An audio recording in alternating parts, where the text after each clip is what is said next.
Hi everyone, welcome to the Inside Scoop. I'm Kara Suboy, CNET.com. My guest today is Casey Newton, senior writer. And Casey, we have a big Google event coming up on Monday, October 29th in New York. Tell us about some of the announcements that are coming out of that event, supposedly. That's right. Well, we're expecting to see a ton of new hardware at this event. You know, a lot of events you'll see 1-2 new pieces of hardware. Here's some of the things we're expecting to see from Google. For starters, an expansion of their tablet line. So you might remember that earlier this summer, Google came out with the Google Nexus 7 tablet. Right. It's been pretty successful. They've sold about 3 million of these things. Wow. Well, at this event, they're supposedly going to be unveiling a new 32 gigabyte version of the tablet. The first one was 16 gigabytes. Okay. And they're going to be showing off a version that has cellular connectivity, so you can use it when you're off of Wi-Fi.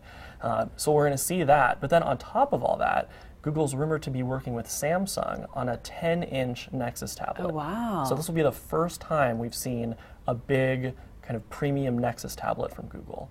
And I think I was reading something about some price rumors, how maybe one of those 7-inch tablets could be lowered in price? That's right. So when the Nexus 7 tablet came out earlier this year, it was $200, pretty competitive price point, particularly compared with some of the Amazon Kindle devices. Sure. The rumor is that with these new Nexus 7 tablets coming out, that first version is going to drop down from $200 to $99. Wow, for 16 gigs, that's a pretty great deal. It really is. And what about other hardware announcements? Well, the one other thing that we've heard is we're going to see a Nexus 4 smartphone made by LG. It'll be a modified version of the Optimus G. So a lot of people are excited to find out a little bit more about a new Nexus smartphone running the latest version of Android and with some pretty great internals. Wow, this is one event, but a lot of announcements. Yeah. Now, going back to the tablets, we've got some new tablets coming out from Google. Obviously, we had Apple's iPad mini announcement recently. What's your take on the whole tablet landscape and where these Google tablets fit in? That's a great question. It's something I actually wrote about today. And it remains to be seen how good these new Google tablets look like, and we should sort of reserve our judgment until we see that. But from the analysts I've spoken with, everyone is expecting the iPad mini to be a big hit, and from the moment it goes on sale, it's kind of going to own that mid-range tablet market.